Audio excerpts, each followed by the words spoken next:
Hello friends, माध्यमिक academy 2.0 पर आपका स्वागत है। कैसे हो आप सब? आई होप आप सब अच्छे हों और आपकी तैयारी एकदम बेस्ट चल रही होगी। तो 16 फरवरी को आपको मैं जो भी करवा रही हूँ हिंदी में, देखना आप डिक्टो आपको मिलेगा। 70 आउट ऑफ 70 आप ले आएंगे। बस आपको क्या करना, अच्छे से फोकस करना और आपको रिवीजन करना है डेली का डेली। ठीक है, प्लेलिस्ट बनी हुई है हिंदी की, संस्कृत की, सभी की। वहाँ पर जाके आपको पूरा पढ़ना है और डेली मैं आपको करवा ही रही हूँ, वो भी आपको देखना है। इंग्लिश पूरा कवर करवा दिया है, साइंस के कुछ टॉपिक ही रहेंगे, वो भी आपको करवा दूंगी। जब तक एग्जाम होगा पूरा रिवीजन भी करवाना है। ठीक है, तो आपको टेंशन नहीं लेनी है। मैं जितना करवाऊँ डेली आपको करते जाना है। बस एक काम करना है, आपको फ्रेंड्स ग्रुप में शेयर करना है। ठीक है, तो फटाफट देख लेते हैं। इंग्लिश का मैंने आपको पूरा कवर करवा दिया है, ऐसे एप्लीकेशन सब कुछ। अब हिंदी में आपको टोटल 8 पढ़ने, ये जो मैं इस वीडियो में लेके आई हूँ आपके सिलेबस के अकॉर्डिंग लेके आई हूँ। 200% गारंटी ले रही हूँ, ईचली आपको इसमें से मिल जाएंगे। टोटल 8 है। कोई भी पेपर कोड, वो अलग अलग पेपर कोड आते हैं, सभी के मैं आपको मिल जाएंगे। ठीक है, ये टोटल 8 हैं। बस इतना ही करना है आपको। कोविड वाला अभी तक नहीं आया, लास्ट ईयर नहीं आया था, बट बहुत ज़्यादा इंपॉर्टेंट है। इसके आने के चांसेस हैं। आपको इंग्लिश में भी करवाया मैंने, हिंदी में भी करना है। ठीक है, हिंदी में आपको आर्टिकल समझाने में ज़्यादा टाइम नहीं लगेगा, क्योंकि हिंदी में आप इजीली कर लेंगे। इंग्लिश में टाइम लगता है, उसमें बहुत ज़्यादा लॉन्ग वीडियो भी हो गया था। 15 करवाए थे मैंने।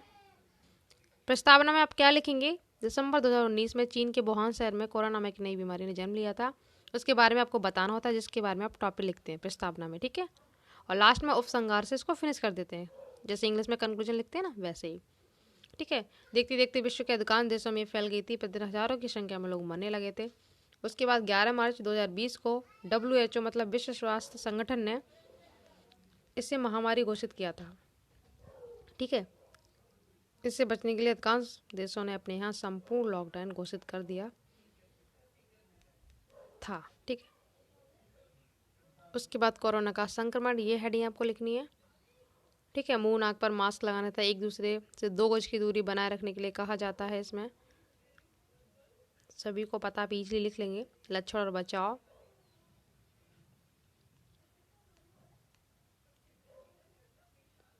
ठीक है, ये सब आप कर लेंगे यहाँ तक।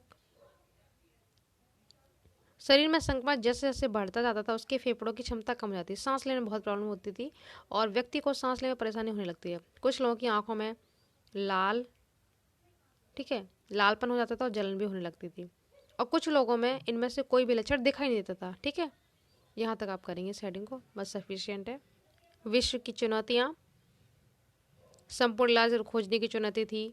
ठीक है, अर्थव्यवस्था को बनाए रखना भी था। बेरोजगारी की भी चुनौती, बहुत ज़्यादा बेरोजगार लोगों के घर छिन गए थे, बहुत सारी डेथ भी हुई थी। ठीक है, बहुत सारे बच्चे अनाथ भी हुए थे। ये सब आप हेडिंग में लिख देंगे। यहाँ तक हेडिंग हो गया। उसके बाद भारत की स्थिति और संभावनाएं। ठीक है, अब तो क्या है, बड़ी संख्या में तीसरी मतलब बूस्टर डोज भी लग चुकी है, और DRDO ने विश्व में पहली बार इसके इलाज हेतु दवा विकसित की थी। ठीक है, लास्ट हेडिंग उपसंहार, जैसे आप कंक्लूजन बोलते हैं, ये हो गया। अब नेक्स्ट ऐसे है नंबर 2, विज्ञान और मानव जीवन। मतलब विज्ञान अभिशाप है या वरदान है, कैसे भी करके आ जाए। ठीक है, विज्ञान है, चमत्कार है, इस टाइप का आपको सब में यही लिखना है। इम्पोर्टेंट है ये। प्रस्तावना में आपको बताना है, विज्ञान के नवीन आविष्कारों ने विश्व में क्रांति सी ला दी है। आप देख ही सकते हैं नई नई टेक्नोलॉजी कितनी डेवलप हो चुकी है आज के युग में। विज्ञान के बिना मनुष्य के स्वतंत्र अस्तित्व की कल्पना भी असंभव प्रतीत होती है। विज्ञान के सहायता से मनुष्य प्रकृति पर निरंतर विजय प्राप्त करता जा रहा है। ठीक है, ये आप लिख देंगे यहाँ तक।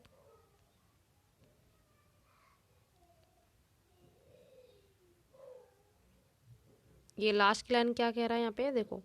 पहले कहता था कोई भी काम नया होता था तो क्या कहता, लोग सरप्राइज होते थे, पर आज क्या है, कुछ भी डेवलप नया होता है तो उसके दैनिक जीवन के अंग बन चुके हैं। ठीक है, पहले जितना सरप्राइज होते थे अब इतना नहीं है, तो दैनिक जीवन के अंग बन चुके हैं। सारा काम इसी पे डिपेंड है। संचार के क्षेत्र में आप लिख सकते हैं telephone, cellular phone, Telegram, easy है, ये आप इजली कर सकते हैं। 1 सेकंड में आप इधर से उधर मैसेज भेज सकते हैं, ईमेल, ये सब लिख देंगे बना के। यातायात के क्षेत्र में, जहाँ पे पहले बहुत ज़्यादा टाइम लगता था, अब कुछ ही समय में यहाँ से वहाँ पहुँच सकते हैं। ये आप स्क्रीनशॉट लेके लिख लीजिएगा। ठीक है, चिकित्सा के क्षेत्र में असाध्य बीमारी, मतलब जिनका कोई इलाज नहीं था वो भी इलाज बन चुका है, जैसे कि कैंसर हो गया, पहले इसका कोई ट्रीटमेंट नहीं था, बट अब है। टीबी, हृदय रोग, ठीक है, ये सब इसी की देन है, विज्ञान की। उसके बाद शिक्षा के क्षेत्र में आप लिख देंगे, कृषि के क्षेत्र में नई नई दवाइयाँ आ रही हैं, ठीक है, अच्छे अच्छे बीज आ रहे हैं जिससे फसल अच्छी ग्रो होती है। दैनिक जीवन में जितने भी प्रत्येक कार्य जो होते हैं सब विज्ञान पर आधारित है। इस प्रकार विद्युत का जो आविष्कार है हमारे जीवन का महत्वपूर्ण अंग बन गया है। बिजली के पंखे, प्रेस, गैस, इजली आप लिख लेंगे हिंदी में सब कुछ। परमाणु शक्ति के क्षेत्र में परमाणु युग कहा जाता है आज। अणु शक्ति द्वारा कृत्रिम बादलों के माध्यम से वर्षा भी हो जाती है। जब बारिश नहीं होती है तो क्या वर्षा भी करा ली जाती है। सब क्या है, विज्ञान की है। तो विज्ञान के चमत्कार से लाभ और हानि ये उपसंहार में लिख देंगे आप। एमर्सन ने क्या बोला है कि आज हम विज्ञान के युग में रह रहे हैं और विज्ञान के बिना मानव के अस्तित्व की कल्पना असंभव प्रतीत होती है। उसके बाद जनसंख्या विस्फोट बहुत इम्पोर्टेंट है ये, ऐसे ये लिख देंगे आप पूरा इंट्रोडक्शन में। तीव्र गति से जनसंख्या बढ़ रही है, इसी को क्या बोलते हैं, जनसंख्या विस्फोट कहते हैं। ये सेकंड हेडिंग है, जनसंख्या वृद्धि के कारण, ये आप लिख देंगे। ये हेडिंग है, ठीक है, ऊंची जन्म दर, मृत्यु दर में गिरावट, अब अच्छी अच्छी नई नई क्या मेडिसिन बन चुकी हैं, रोगों का इलाज मिल चुका है तो मृत्यु भी कम होती, शिक्षा का अभाव, अंधविश्वास, जैसे वन चलाने के लिए बोला था ना, ठीक है, तो इन सभी का क्या जनसंख्या वृद्धि होती है। शरणार्थियों का आगमन होता है, मतलब देश की स्वतंत्रता के बाद पाकिस्तान, बांग्लादेश से आने वाले लाखों करोड़ों शायद ऐसे हैं जो क्या भारत में आ चुके हैं, ठीक है, इससे भी जनसंख्या वृद्धि हुई है। तो ये भी आप लिख सकते हैं रीजन। तो ये सब आके भारत में ही रह रहे हैं। इन देशों में आप लंका लिख सकते हैं, ब्रिटेन, कनाडा। शिक्षा का विस्तार, ये भी रीजन है। नेक्स्ट हेडिंग है जनसंख्या पर नियंत्रण रखने के उपाय कौन कौन से। तो शिक्षा के द्वारा आप बता सकते हैं, जो लोग पढ़े लिखे नहीं उनको समझा के, ठीक है, नए नए अभियान चला के, इस तरीके से। ये हेडिंग आगे परिवार कल्याण कार्यक्रम का प्रचार प्रसार करके, संदेश वाहन के साधनों का उपयोग करके, सीमित दाम्पत्य परिवार को पुरस्कार देना चाहिए जिससे कि वो जागरूक हों, ठीक है, ये हेडिंग आप लिख देंगे। लास्ट में उपसंहार हो जाएगा ये। नेक्स्ट है प्रदूषण, पॉल्यूशन, बहुत ही इंपॉर्टेंट है, इजीली आप लिख सकते हैं इसको। ये डेफिनेशन है इसकी, प्रदूषण का अर्थ, या फिर यहाँ पे आप प्रस्तावना भी लिख सकते हैं, पहली हेडिंग इसी में ये आ जाएगा डेफिनेशन, ठीक है। उसके बाद टाइप्स में आप बहुत सारे लिख सकते हैं, जल प्रदूषण हो गया इजीली बना के, वायु प्रदूषण हो गया, वनों का काटना, ये सब वायु प्रदूषण में आ जाता है। ध्वनि प्रदूषण, इजीली आप लिख देंगे इसको यहाँ तक।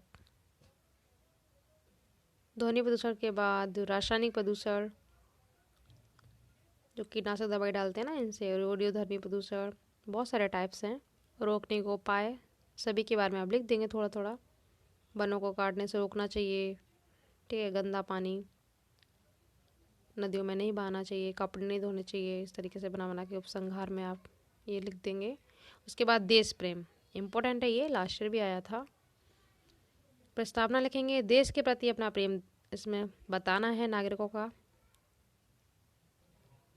इसमें आप ये मत लिखना यहाँ से, ठीक है, यहाँ से करना। मनुष्य जिस देश या समाज में जन्म लेता है यदि उसकी उन्नति में समुचित सहयोग नहीं देता तो उसका जन्म क्या व्यर्थ, मतलब बेकार है, ठीक है। देश प्रेम की भावना ही मनुष्य को बलिदान और त्याग की प्रेरणा देती है। मनुष्य जिस भूमि पर जन्म लेता है उसका अन्न खाकर जल पीकर अपना विकास करता है, उसके प्रति प्रेम की भावना का उसके जीवन में सर्वोच्च स्थान होता है। ये हो गया इंट्रोडक्शन। देश प्रेम की स्वाभाविकता, देश प्रेम का महत्व लिखेंगे।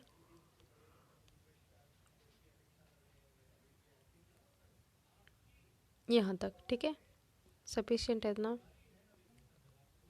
नेक्स्ट है देश प्रेम के अनेक क्षेत्र व देश सेवा। देश सेवा कैसे हो सकती है, राजनीति के द्वारा,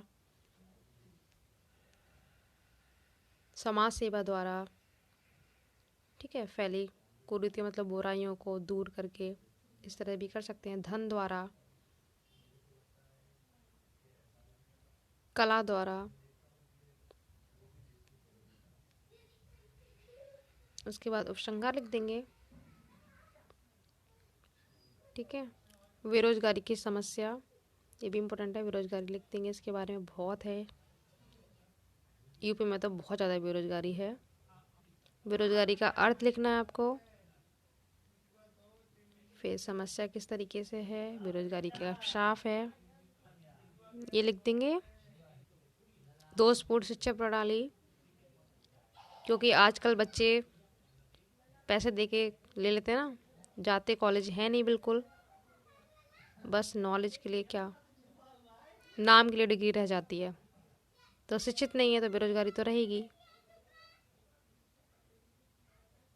आजकल बीए बीएससी बच्चे कर लेते पर आता कुछ नहीं है, तो ये भी एक रीजन है बेरोजगारी का। कृषि का पिछड़ापन, कुशल एवं प्रशिक्षित व्यक्तियों की कमी, अविकसित सामाजिक दशा, जैसे कि जाति प्रथा, बाल विवाह, विधवा विवाह, ठीक है, ये सब निषेध, सामाजिक असमानताएं, जो भी असमानताएं हैं ये भी बेरोजगारी को बढ़ावा दे रही हैं। आप इजली इसको बना के लिख सकते हैं। ये समाधान में आप लिख देंगे, जनसंख्या वृद्धि पर नियंत्रण हो तो बेरोजगारी इतनी नहीं होगी। शिक्षा प्रणाली में व्यापक परिवर्तन होना चाहिए। शिक्षा में जरूर सुधार होना चाहिए, नकल से बच्चे पास हो जाते हैं फिर आता कुछ नहीं है। ये उपसंहार लास्ट में लिख देंगे आप, ठीक है। वृक्षारोपण का महत्व, मतलब वन आ जाए, वन या हमारा जीवन, वन रहेंगे तो हम रहेंगे, कुछ भी करके आ जाए तो आपको ये लिखना है। हेडिंग है वन, ठीक है, मानव जीवन के यहाँ से आप लिखेंगे, ये हेडिंग है वन। ये हो गया। वन संरक्षण की आवश्यकता क्यों होती है, सबको पता है।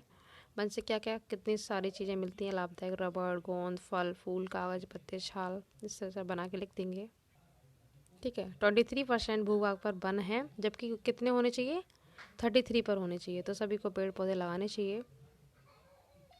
वृक्षारोपण और वन महोत्सव, ये सब जागरूक करना चाहिए पेड़ पौधों को लगाने के लिए। वायु और जल भी हमें इसके लिए भी करना चाहिए। वन प्राण वायु हैं और जल के स्रोत भी हैं, इस तरीके से ऑक्सीजन मिलती है हमें। अच्छा, एक क्वेश्चन पूछती हूँ आपसे, ऐसा कौन सा पेड़ है जो दिन रात ऑक्सीजन देता है, ठीक है, जिसको आता हो कमेंट बॉक्स में बताना, ठीक है। प्राकृतिक स्वरूप के रक्षक हैं ये वन, पेड़ पौधे। वनों की कटाई से पशु पक्षियों के घर उजाड़ दिए गए हैं, अगर ऐसे ही रहा तो क्या, मरते जाएंगे, और एक टाइम ऐसा आएगा कि पशु पक्षियों को देखने में भी हम तरसेंगे। उपसंहार लिख देंगे, वनों की कटाई पर रोक लगानी चाहिए। लास्ट रह गया अनुशासन की समस्या, ठीक है, ये प्रस्तावना है।